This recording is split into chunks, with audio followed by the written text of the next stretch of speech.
ಎಲ್ಲಾ ದಾರಿಗಳು ಮುಚ್ಚಿಹೋದಾಗ ನನಗೆ ಕೊನೆಯದಾಗಿ ಕಂಡಿದ್ದು ಆ ಒಂದೇ ಒಂದು ದಾರಿ. ಅದು ನಮ್ಮ ಮಾವನವರ ಆಸರೆ. ಆ ನಂಬಿಕೆಯನ್ನೇ ಇಟ್ಟುಕೊಂಡು ಬಂದವಳು ನಾನು. ನನ್ನ ಹೆಸರು ಕಾವ್ಯ. ಇದು ನನ್ನ ನಿಜವಾದ ಹೆಸರಲ್ಲ. ನನಗೆ ತುಂಬಾ ಸಣ್ಣ ವಯಸ್ಸಿರುವಾಗಲೇ ನನ್ನ ಹೆತ್ತ ತಾಯಿ ನನ್ನನ್ನು ಬಿಟ್ಟು ದೂರ ಹೋಗಿಬಿಟ್ಟರು. ಆಮೇಲೆ ನನ್ನ ತಂದೆ ಎರಡನೇ ಮದುವೆಯಾದರು. ಆ ಮಲತಾಯಿ ಮೊದಲಿಗೆ ನನ್ನನ್ನು ಚೆನ್ನಾಗಿಯೇ ನೋಡಿಕೊಂಡರು. ಆದರೆ ದಿನ ಕಳೆದಂತೆ ಅವರ ನಿಜವಾದ ಬಣ್ಣ ಬಯಲಾಯಿತು. ನನ್ನ ತಂದೆಗೆ ಒಂದು ದೊಡ್ಡ ಜಾಗ ಇತ್ತು. ಅದನ್ನು ಅವರು ತಮ್ಮ ಹೆಸರಿಗೆ ಬರೆಸಿಕೊಂಡರು. ತಂದೆ ತೀರಿಕೊಂಡ ಮೇಲೆ ನನಗಿದ್ದ ಅಲ್ಪ ಸ್ವಲ್ಪ ನೆಮ್ಮದಿಯೂ ಹೋಯಿತು. ನನ್ನನ್ನು ಮನೆಯಿಂದ ಹೊರಗಟ್ಟಲು ಅವರು ನೋಡುತ್ತಿದ್ದರು. ಕೊನೆಗೆ ಊರಿನ ಹಿರಿಯರು, ಸಂಘದವರೆಲ್ಲ ಮಧ್ಯೆ ಪ್ರವೇಶಿಸಿ ಇದ್ದ ಜಾಗದಲ್ಲಿ ಒಂದು ಸಣ್ಣ ಭಾಗವನ್ನು ಮಾರಿ ಹೇಗೋ ಧಾವಂತದಲ್ಲಿ ನನಗೆ ಮದುವೆ ಮಾಡಿ ಕೈತೊಳೆದುಕೊಂಡರು. ನನ್ನ ಮದುವೆ ನಿಜಕ್ಕೂ ತುಂಬಾ ದಿಢೀರ್ ಅಂತ ನಡೆದು ಹೋಯಿತು. ನಮ್ಮ ಪರಿಚಯದವರೊಬ್ಬರು ಈ ಸಂಬಂಧವನ್ನು ತಂದಿದ್ದರು. ನನ್ನ ಅದೃಷ್ಟಕ್ಕೆ ಆ ಹುಡುಗನಿಗೆ ಒಂದು ಖಾಯಂ ಕೆಲಸವಿತ್ತು.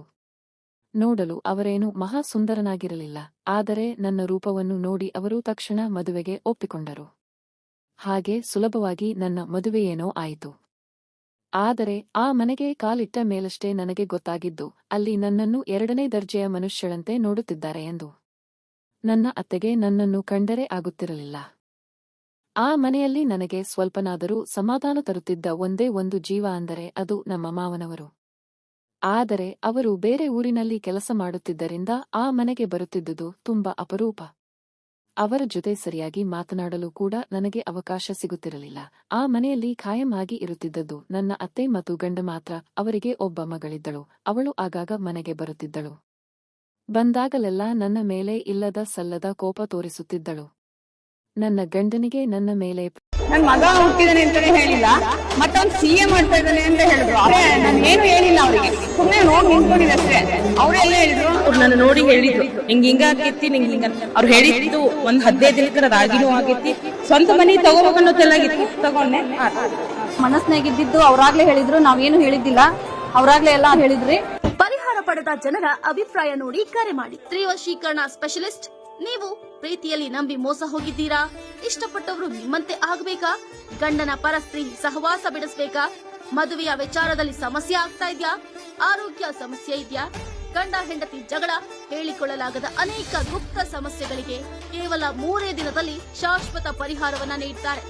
ಕರೆ ಮಾಡಿ, ಫೋನಿನ ಮೂಲಕ ಪರಿಹಾರವನ್ನ ಕಂಡುಕೊಳ್ಳಿ. ಪ್ರೀತಿ ಇತ್ತು.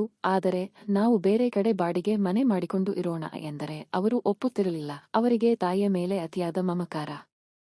ಮದುವೆಯಾಗಿ 1.5 ವರ್ಷ ಕಳೆಯಿತು. ನಮಗೆ ಮಕ್ಕಳಾಗದ ಕಾರಣ ಮನೆಯಲ್ಲಿ ದೊಡ್ಡ ಗಲಾಟೆ, ನಿಂದನೆಗಳು ಶುರುವಾದವು.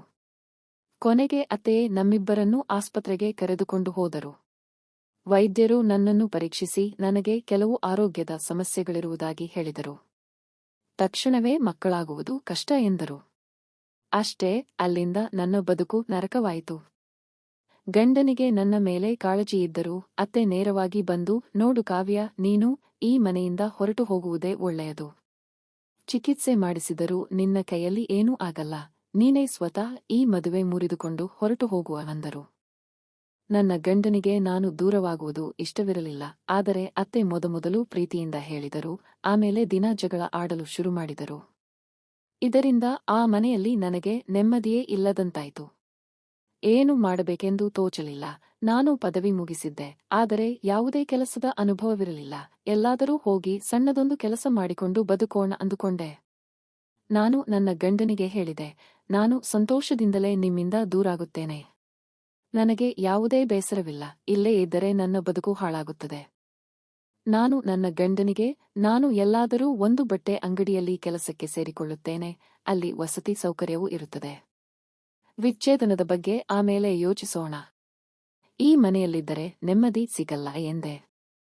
ಆಗ ನನ್ನ ಗಂಡ, ನೀನು ಅಷ್ಟೊಂದು ಸಂಕಟಪಡಬೇಡ. ನಮ್ಮಮ್ಮ ನಿನಗೆ ಹೇಗೂ ನೆಮ್ಮದಿಯಿಂದ ಇರಲು ಬಿಡುವುದಿಲ್ಲ. ಸದ್ಯಕ್ಕೆ ನಮಗೆ ವಿಚ್ಛೇದನ ಬೇಡ. ನೀನು ಮನೆಯಿಂದ ಮುನಿಸಿಕೊಂಡು ಹೋಗುವ ಹಾಗೆ ನಟಿಸು. ನಾನು ನಿನಗೆ ಒಂದು ಒಳ್ಳೆಯ ವಸತಿ ವ್ಯವಸ್ಥೆ ಮಾಡುತ್ತೇನೆ. ಅಲ್ಲಿ ನೀನು ನೆಮ್ಮದಿಯಾಗಿ ಇರು. ಅದು ಮಹಿಳೆಯರ ವಸತಿ ನಿಲಯ ಎಂದರು. ನಾವು ಆಗಾಗ ರಜೆ ದಿನಗಳಲ್ಲಿ ಎಲ್ಲಾದರೂ ಭೇಟಿಯಾಗೋಣ, ತಿರುಗಾಡೋಣ.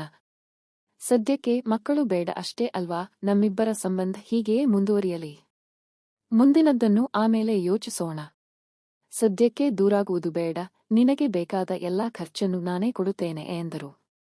ನನಗೂ ಅದು ಒಳ್ಳೆಯ ಉಪಾಯವೆನಿಸಿತು. ಹಾಗೆಯೇ ನಾನು ಆ ಮನೆಯಿಂದ ಹೊರಬಂದೆ. ನನ್ನ ಗಂಡ ನನ್ನನ್ನು ಮೈಸೂರಿನ ಒಂದು ಮಹಿಳಾ ವಸತಿ ನಿಲಯಕ್ಕೆ ಕರೆದುಕೊಂಡು ಬಂದುಬಿಟ್ಟರು. ಅದೊಂದು ಒಳ್ಳೆಯ ಪೇಯಿಂಗ್ ಗೆಸ್ಟ್ ಹೌಸ್. ಒಂದು ಕೋಣೆಯಲ್ಲಿ ಇಬ್ಬರೂ ಇರಬೇಕಿತ್ತು. ನನ್ನ ಜೊತೆ ಇದ್ದ ಅಕ್ಕ ಒಂದು ಖಾಸಗಿ ಕಂಪನಿಯಲ್ಲಿ ಕೆಲಸ ಮಾಡುತ್ತಿದ್ದರು. ನನಗೆ ಯಾವುದೇ ಕೆಲಸವಿರಲಿಲ್ಲ. ಕೆಲಸವಿಲ್ಲದೆ ಸುಮ್ಮನೆ ರೂಮಿನಲ್ಲಿ ಕುಳಿತಿದ್ದರೆ ಅಲ್ಲಿನವರಿಗೆ ಅನುಮಾನ ಬರುತ್ತದೆ ಎಂದು ನನ್ನ ಗಂಡ, ನೀನು ಒಂದು ಕಂಪ್ಯೂಟರ್ ಕೋರ್ಸ್ ಸೇರಿಕೊಳ್ಳು. ಬೆಳಿಗ್ಗೆ ಹೋಗಿ ಮಧ್ಯಾಹ್ನ ಬರಬಹುದು, ಮುಂದೆ ಕೆಲಸ ಸಿಗಲು ಸಹಾಯವಾಗುತ್ತದೆ ಎಂದರು. ಹಾಗೆ ನಾನು ಕೋರ್ಸ್ಗೆ ಹೋಗಲು ಶುರು ಮಾಡಿದೆ. ಆದರೆ ವಸತಿ ನಿಲಯದಲ್ಲಿ ನಾನು ಒಂದು ಕಚೇರಿಯಲ್ಲಿ ರಿಸೆಪ್ಷನಿಸ್ಟ್ ಆಗಿ ಕೆಲಸ ಮಾಡುತ್ತಿದ್ದೇನೆ ಎಂದು ಸುಳ್ಳು ಹೇಳಿದ್ದೆ. ಆ ನಿಲಯದ ಮಾಲೀಕರು ಹೆಚ್ಚು ವಿಚಾರಿಸುತ್ತಿರಲಿಲ್ಲ. ಆದರೆ ನನ್ನ ಜೊತೆ ಇದ್ದ ಅಕ್ಕನಿಗೆ ಮಾತ್ರ ನನ್ನ ನಿಜವಾದ ಕತೆ ಗೊತ್ತಿತ್ತು. ನನ್ನ ಕತೆ ಕೇಳಿ ಆ ರೇಷ್ಮಾ ಅಕ್ಕ ಆಶ್ಚರ್ಯಪಟ್ಟು, ಏನಮ್ಮ ನಿನ್ನ ಗಂಡ ನಿನಗೆ ಒಂದು ಬೇರೆ ಮನೆ ಮಾಡಿ ನಿನ್ನ ಜೊತೆ ಇರಲು ಆಗುತ್ತಿಲ್ಲವೇ? ಇಷ್ಟೊಂದು ಪ್ರೀತಿ ಇದ್ದ ಮೇಲೆ ಮಕ್ಕಳಾಗುವುದು ಬಿಡುವುದು ದೇವರಿಗೆ ಬಿಟ್ಟಿದ್ದು. ಚಿಕಿತ್ಸೆ ಪಡೆದರೆ ಎಲ್ಲವೂ ಸರಿಯಾಗುತ್ತದೆ. ಈ ರೀತಿ ನಿನ್ನನ್ನು ಮನೆಯಿಂದ ಹೊರಗೆ ಇಟ್ಟಿರುವುದು ಸರಿಯಲ್ಲ ಎಂದರು.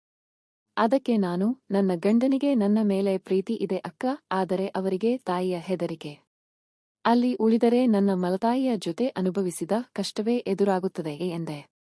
ಆಗ ಅಕ್ಕ, ನಿಮ್ಮ ಮಲತಾಯಿ ಈಗ ಹೇಗಿದ್ದಾರೆ ಎಂದು ಕೇಳಿದರು. ನಾನು, ಅವರು ಒಬ್ಬರೇ ಇರುತ್ತಾರೆ ಅಕ್ಕ, ಯಾರನ್ನೂ ಮನೆಗೆ ಸೇರಿಸುವುದಿಲ್ಲ, ಜಾಗ ತಂದೆಯದ್ದಲ್ಲವೇ ಎಂದೆ. ಆಗ ರೇಷ್ಮಾ ಅಕ್ಕ, ನಿಮ್ಮ ಮಲತಾಯಿಯ ಬದುಕೇ ನಿನಗೊಂದು ಪಾಠ ಕಣಮ್ಮ. ಗಂಡನಿಲ್ಲದಿದ್ದರೂ ಮಕ್ಕಳಿಲ್ಲದಿದ್ದರೂ ಅವರು ಆ ಜಾಗದಲ್ಲಿ ಎಷ್ಟು ನೆಮ್ಮದಿಯಾಗಿದ್ದಾರೆ ನೋಡು. ಹಾಗೆ ಯೋಚಿಸಿದರೆ ನೀನೂ ಬದುಕಬಹುದು. ಗಂಡ ಮಕ್ಕಳು ಇಲ್ಲದಿದ್ದರೂ ನೆಮ್ಮದಿಯಾಗಿ ಇರಬಹುದು ಎಂದು ಧೈರ್ಯ ತುಂಬಿದರು. ಯೋಚಿಸಿ ನೋಡಿದರೆ ಅದು ನಿಜ ಎನಿಸಿತು. ನನ್ನ ಗಂಡ ಪ್ರತಿ ಶನಿವಾರ ಮತ್ತು ಭಾನುವಾರ ನನ್ನನ್ನು ನೋಡಲು ಬರುತ್ತಿದ್ದರು. ಇಬ್ಬರೂ ಹೊರಗೆ ಸುತ್ತಾಡಿ ಬರುತ್ತಿದ್ದೆವು. ಆಮೇಲೆ ನನ್ನನ್ನು ರೂಮಿಗೆ ಬಿಟ್ಟು ಹೋಗುತ್ತಿದ್ದರು. ಇದೊಂದು ವಿಚಿತ್ರ ದಾಂಪತ್ಯವಾದರೂ ನನಗೆ ಸಮಾಧಾನವಿತ್ತು. ಅವರು ನನಗೆ ಆರ್ಥಿಕವಾಗಿ ಸಹಾಯ ಮಾಡುತ್ತಿದ್ದರು ಮತ್ತು ಬ್ಯಾಂಕ್ ಖಾತೆಗೆ ಹಣ ಹಾಕುತ್ತಿದ್ದರು. ಇದೆಲ್ಲದರ ಮಧ್ಯೆ ಒಂದು ದಿನ ನಮ್ಮ ಮಾವನವರು ನನಗೆ ಫೋನ್ ಮಾಡಿದರು. ನಾನು ಮೈಸೂರಿನಲ್ಲಿ ವಸತಿ ನಿಲಯದಲ್ಲಿ ಇರುವುದಾಗಿ ಹೇಳಿದೆ. ಆದರೆ ನನ್ನ ಗಂಡ ಬಂದು ಹೋಗುವ ವಿಷಯವನ್ನು ಮುಚ್ಚಿಟ್ಟೆ. ನಾನು ಖಾಸಗಿ ಸಂಸ್ಥೆಯೊಂದರಲ್ಲಿ ಕೆಲಸ ಮಾಡುತ್ತಿದ್ದೇನೆ ಎಂದು ಮಾತ್ರ ಹೇಳಿದೆ. ಮಾವನವರಿಗೆ ಅತ್ತೆಯ ಸ್ವಭಾವ ಗೊತ್ತಿತ್ತು. ಹಾಗಾಗಿ ಅವರು ಹೆಚ್ಚು ಕೇಳಲಿಲ್ಲ. ಮಗಳೇ, ನೀನು ಎಲ್ಲಿದ್ದೀಯಾ ಎಂದು ಕೇಳಿದಾಗ, ಮಾಫಿಯಲ್ಡ್, ಈಗ ಬಂದು ಏನು ಪ್ರಯೋಜನ? ನಾನು ಆ ಮನೆಯಿಂದ ದೂರಾಗಿದ್ದೇನೆ ಅಲ್ವಾ ಎಂದು ಅವರ ಭೇಟಿಯನ್ನು ನಿರಾಕರಿಸಿದೆ. ಆದರೂ ಅವರು ಆಗಾಗ ಫೋನ್ ಮಾಡಿ ನನ್ನ ಯೋಗಕ್ಷೇಮ ವಿಚಾರಿಸುತ್ತಿದ್ದರು. ಒಂದು ದಿನ ಅವರು ಫೋನ್ ಮಾಡಿದಾಗ ರೇಷ್ಮಾ ಅಕ್ಕ ನನ್ನ ಪಕ್ಕದಲ್ಲೇ ಇದ್ದರು. ಅಕ್ಕ ನಕ್ಕು, ನೋಡಮ್ಮ, ನಿಮ್ಮ ಮಾವನವರು ತುಂಬಾ ಒಳ್ಳೆಯವರಂತೆ ಕಾಣುತ್ತದೆ. ಮನೆಯಿಂದ ಹೊರಬಂದರೂ ನಿನ್ನ ನೆನಪಿಟ್ಟುಕೊಂಡು ಫೋನ್ ಮಾಡುತ್ತಾರಲ್ಲ ಎಂದರು. ಅದಕ್ಕೆ ನಾನು, ಅವರು ಒಳ್ಳೆಯವರೇ ಅಕ್ಕ, ಆದರೆ ಹೆಂಡತಿಗೆ ತುಂಬಾ ಹೆದರುತ್ತಾರೆ. ಅವರೊಬ್ಬ ಸರ್ಕಾರಿ ಅಧಿಕಾರಿಯೇ ಎಂದೆ. ಅದಕ್ಕೆ ಅಕ್ಕ, ಅಷ್ಟೊಂದು ದೊಡ್ಡ ಅಧಿಕಾರಿಯೇ? ಹಾಗಿದ್ದರೆ ನೀನು ಅವರ ಸಹಾಯ ಪಡಕೊಳ್ಳಬಹುದು ಅಲ್ವಾ ಎಂದರು. ನಾನು, ಅಯ್ಯೋ ಇಲ್ಲ ಅಕ್ಕ, ಅವರಿಗೆ ಭಯ. ಅವರ ಕೈಯಲ್ಲಿ ಅತ್ತೆಯನ್ನು ಎದುರಿಸಿ ನನ್ನನ್ನು ಮನೆಗೆ ಸೇರಿಸಿಕೊಳ್ಳಲು ಸಾಧ್ಯವಿಲ್ಲ ಎಂದೆ. ಆದರೆ ಅಕ್ಕ, ನೀನು ಅವರ ಹತ್ತಿರ ಮಾತನಾಡು, ಅವರು ಬಂದು ನಿನ್ನನ್ನು ನೋಡಲಿ. ಮನೆಯ ಯಜಮಾನ ಅವರಲ್ವಾ, ಬರೀ ಅತ್ತೆಯ ಆಟವೇ ನಡೆದರೆ ಹೇಗೆ ಎಂದರು. ಒಂದು ದಿನ ಮಾವನವರು ಫೋನ್ ಮಾಡಿದಾಗ ರೇಷ್ಮಾ ಅಕ್ಕ ನನ್ನ ಕೈಯಿಂದ ಫೋನ್ ಕಸಿದುಕೊಂಡು, ಸಾರ್, ಒಮ್ಮೆ ಇಲ್ಲಿಗೆ ಬನ್ನಿ. ನಿಮ್ಮ ಸೊಸೆಯ ಕೆಲವು ವಿಷಯಗಳನ್ನು ಮಾತನಾಡಬೇಕಿದೆ ಎಂದರು. ಹಾಗೆ ಮಾವನವರು ಒಂದು ದಿನ ನಮ್ಮನ್ನು ನೋಡಲು ಬಂದರು. ರೇಷ್ಮಾ ಅಕ್ಕನೇ ಅವರ ಜೊತೆ ವಿವರವಾಗಿ ಮಾತನಾಡಿದರು. ಮಾವನವರಿಗೆ ನನ್ನ ಮತ್ತು ಗಂಡನ ನಡುವೆ ಇನ್ನೂ ಸಂಬಂಧ ಮುಂದುವರಿದಿರುವ ವಿಷಯ ಗೊತ್ತಿರಲಿಲ್ಲ. ನಾವು ಸಂಪೂರ್ಣ ದೂರಾಗಿದ್ದೇವೆ ಅಂದುಕೊಂಡಿದ್ದರು. ವಿಷಯ ತಿಳಿದು ಅವರಿಗೆ ಸ್ವಲ್ಪ ಸಮಾಧಾನವಾಯಿತು. ನನ್ನ ಮಗ ನಿನ್ನನ್ನು ಪ್ರೀತಿಸುತ್ತಿರುವುದು ಸಂತೋಷ ಮಗಳೇ, ನನಗೂ ನೀನೆಂದರೆ ಇಷ್ಟ ಎಂದರು. ಆದರೆ ಆ ಮನೆಯಲ್ಲಿ ನನ್ನ ನಿರ್ಧಾರ ನಡೆಯುವುದಿಲ್ಲ. ನಿನ್ನ ಅತ್ತೆ ರೇಗಲು ಶುರು ಮಾಡಿದರೆ ಮನೆಯಲ್ಲಿ ಇರಲು ಸಾಧ್ಯವಿಲ್ಲ. ನನ್ನ ಮಗ ಆಕೆಯ ನೆರಳಿನಲ್ಲೇ ಬೆಳೆದವನು. ನಾನು ಬೇರೆ ಬೇರೆ ಜಿಲ್ಲೆಗಳಲ್ಲಿ ಕೆಲಸ ಮಾಡುತ್ತಿದ್ದರಿಂದ ಆಕೆ ಅವನನ್ನು ತನ್ನ ಮುಷ್ಟಿಯಲ್ಲಿ ಇಟ್ಟುಕೊಂಡಿದ್ದಾಳೆ. ಆದರೂ ನೀನು ಚೆನ್ನಾಗಿದ್ದೀಯಾ ಎಂದು ತಿಳಿದು ಸಂತೋಷವಾಯಿತು ಎಂದರು. ಆಗ ರೇಷ್ಮಾ ಅಕ್ಕ ಮಧ್ಯಪ್ರವೇಶಿಸಿ, ಒಬ್ಬ ಮಾವನಾಗಿ ನೀವು ಹೀಗೆ ಇರಬಾರದು ಸಾರ್. ಅವಳಿಗೆ ಬೇಕಾದ ಸಹಾಯ ಮಾಡಬೇಕು. ಹೆಂಡತಿಗೆ ಹೆದರಿ ನಿಮ್ಮ ಒಳ್ಳೆಯತನವನ್ನು ಬಿಡಬೇಡಿ. 1.5 ವರ್ಷಕ್ಕೆ ಮಕ್ಕಳಾಗಿಲ್ಲ ಎಂದು ಹೆಣ್ಣನ್ನು ಹೊರಹಾಕುವುದು ಸರಿಯಲ್ಲ ಎಂದರು. ಅವರು ಅದಕ್ಕೆ ಒಪ್ಪಿ ಹೊರಟರು. ಆಮೇಲೆ ಮಾವನವರು ರೇಷ್ಮಾ ಅಕ್ಕನಿಗೆ ಫೋನ್ ಮಾಡಲು ಶುರುಮಾಡಿದರು. ಅಕ್ಕ ಕೂಡ, ಸಾರ್, ನಿಮ್ಮ ಸೊಸೆ ಇಲ್ಲಿದ್ದಾಳೆ, ನೆನಪಿರಲಿಯೇ ಎಂದು ಮಾತನಾಡುತ್ತಿದ್ದರು. ಒಂದು ದಿನ ರೇಷ್ಮಾ ಅಕ್ಕ ನನ್ನ ಹತ್ತಿರ ಬಂದು, ಕಾವ್ಯ, ನಿಮ್ಮ ಮಾವನಿಗೆ ಅವರ ಹೆಂಡತಿಯ ಜೊತೆ ಕಳೆದ 10 ವರ್ಷಗಳಿಂದ ಯಾವುದೇ ಸರಿಯಾದ ಸಂಬಂಧವಿಲ್ಲವಂತೆ ಎಂದರು. ನಾನು ಆಶ್ಚರ್ಯದಿಂದ, ಅಕ್ಕ, ನಿಮಗೇಗೆ ಗೊತ್ತಾಯಿತು ಎಂದೆ. ಅದಕ್ಕೆ ಅಕ್ಕ, ಅವರು ತುಂಬಾ ಮುಗ್ಧರು, ಹೆಂಡತಿಗೆ ಹೆದರುತ್ತಾರೆ. ಆಕೆ ಇವರನ್ನು ವರ್ಷಗಳಿಂದ ದೂರ ಇಟ್ಟಿದ್ದಾಳಂತೆ. ಇವರಿಗೆ ಬೇರೆ ಯಾವುದೇ ಸಂಬಂಧ ಬೆಳೆಸುವ ಧೈರ್ಯವೂ ಇಲ್ಲ, ಸಮಾಜಕ್ಕೆ ಹೆದರುತ್ತಾರೆ. ಇನ್ನು ನಿವೃತ್ತಿಗೆ 2 ವರ್ಷವಿದೆ. ನಿನ್ನಗಿಂತ ಅವರೇ ಹೆಚ್ಚು ಸಂಕಟದಲ್ಲಿದ್ದಾರೆ ಎಂದರು. ಅವರಿಗೆ ಹೆಂಡತಿಯಿಂದಾಗಲಿ ಮಕ್ಕಳಿಂದಾಗಲಿ ಯಾವುದೇ ಪ್ರೀತಿ ಸಿಕ್ಕಿಲ್ಲ ಕಣಮ್ಮ ಎಂದರು. ಅಕ್ಕ, ಇದೆಲ್ಲ ನಿಮಗೆ ಹೇಗೆ ತಿಳಿಯಿತು ಅಕ್ಕ ಎಂದಾಗ, ನಾನು ಮಾತನಾಡುತ್ತಾ ಹೋದಂತೆ ಅವರು ಒಬ್ಬ ಹೆಣ್ಣಿನ ಬಳಿ ಎಲ್ಲವನ್ನೂ ಮುಕ್ತವಾಗಿ ಹಂಚಿಕೊಂಡರು ಎಂದರು. ಅಕ್ಕ ಮುಂದುವರಿದು, ನಿನ್ನ ಗಂಡನಿಗಿಂತ ನಿನ್ನ ಮಾವನಿಂದ ನಿನಗೆ ಹೆಚ್ಚು ಸಹಾಯವಾಗಬಹುದು. ಅವರ ಹತ್ತಿರ ತುಂಬಾ ಹಣವಿದೆ, ಒಳ್ಳೆಯ ಸಂಬಳವಿದೆ. ಅದನ್ನು ಅವರು ಅತ್ತೆಗೆ ಕೊಡುತ್ತಿಲ್ಲ, ತಾವೇ ಉಳಿಸುತ್ತಿದ್ದಾರೆ. ನಿನ್ನ ಗಂಡನಿಗಿಂತ ಅವರ ಬಳಿಯೇ ಹೆಚ್ಚು ಸಂಪತ್ತಿದೆ. ಅವರು ಈಗ ನನ್ನ ಮೇಲೆ ಪ್ರೀತಿ ಇರುವಂತೆ ವರ್ತಿಸುತ್ತಿದ್ದಾರೆ, ಆದರೆ ನನಗೆ ಅದರಲ್ಲಿ ಆಸಕ್ತಿಯಿಲ್ಲ ಎಂದರು. ಅವರು ತುಂಬಾ ವರ್ಷಗಳಿಂದ ಒಬ್ಬಂಟಿಯಾಗಿ ಬದುಕುತ್ತಿರುವವರು. ನೀನು ಅವರ ಜೊತೆ ಸ್ವಲ್ಪ ಪ್ರೀತಿಯಿಂದ ಮಾತನಾಡಿದರೆ ಅವರು ನನ್ನನ್ನು ಬಿಟ್ಟು ನಿನ್ನ ಕಡೆಗೆ ವಾಳುತ್ತಾರೆಯೇ ಎಂದರು. ಅಕ್ಕ, ನನಗೆ ಧಾತು ಹಾರಿ ಹೋಯಿತು. ಅಕ್ಕ, ಏನೇನು ಮಾತನಾಡುತ್ತಿದ್ದೀರಾ, ಅವರು ನನ್ನ ಗಂಡನ ತಂದೆ ಎಂದೆ. ಅದಕ್ಕೆ ಅಕ್ಕ, ನಿನ್ನ ಬದುಕು ಈಗ ಕವಲು ದಾರಿಯಲ್ಲಿದೆ ಕಾವ್ಯ, ನಿನ್ನ ಗಂಡನಿಂದ ನಿನಗೆ ದೊಡ್ಡ ಭವಿಷ್ಯ ಸಿಗುತ್ತದೆ ಎಂದು ನನಗನಿಸುವುದಿಲ್ಲ. ಇನ್ನು ನಿನ್ನ ಮಾವನವರು ಒಂದು ತೆರೆದ ಪುಸ್ತಕವಿದ್ದಂತೆ. ಅವರ ಪ್ರೀತಿ ನಿನ್ನ ಕಡೆಗೆ ತಿರುಗಿದರೆ ನಿನ್ನ ಬದುಕು ಭದ್ರವಾಗುತ್ತದೆ, ಹಣಕ್ಕೂ ಕೊರತೆಯಿರುವುದಿಲ್ಲ ಎಂದರು. ನಾನು, ಅಯ್ಯೋ ಅಕ್ಕ, ನನ್ನ ಕೈಯಲ್ಲಿ ಇದೆಲ್ಲ ಸಾಧ್ಯವಿಲ್ಲ ಎಂದೆ. ಆದರೆ ಅಕ್ಕ, ಸಾಧ್ಯವಿಲ್ಲದಿದ್ದರೆ ನೀನು ಕಷ್ಟ ಅನುಭವಿಸಬೇಕಾಗುತ್ತದೆ. ಮುಂದು ಯೋಚಿಸಬೇಡ, ದುಮುಕು, ನೀನು ಗೆಲ್ಲುತ್ತೀಯಾ.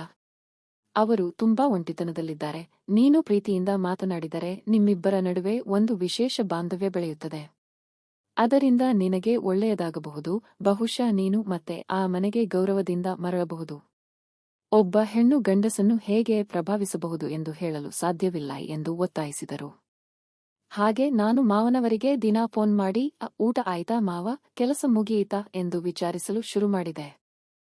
ಕೆಲವು ವಾರಗಳು ಕಳೆದ ನಂತರ ಮಾವನವರೇ ದಿನ ಬೆಳಿಗ್ಗೆ ಮತ್ತು ಸಂಜೆ ನನಗೆ ಫೋನ್ ಮಾಡಿ ವಿಚಾರಿಸಲು ಶುರುಮಾಡಿದರು.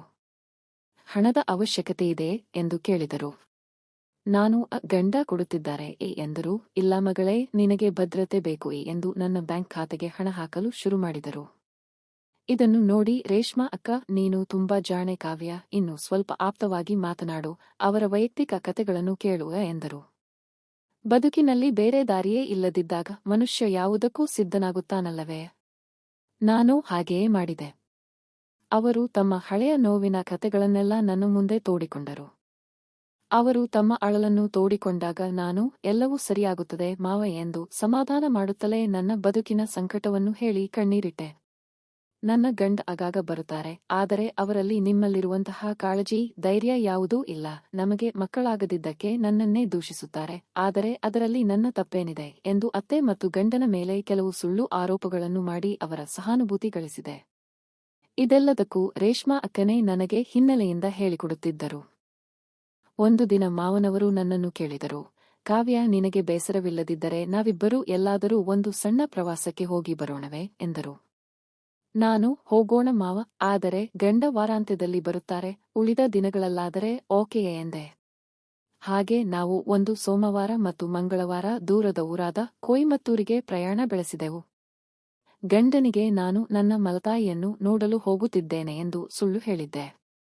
ಆ ಪ್ರಯಾಣದಲ್ಲಿ ಮಾವನವರ ಮನಸ್ಸಿನಲ್ಲಿದ್ದ ಎಲ್ಲ ಒಂಟಿತನ, ಆಸೆಗಳು ಎಲ್ಲವನ್ನೂ ನಾನು ಅರ್ಥಮಾಡಿಕೊಂಡೆ.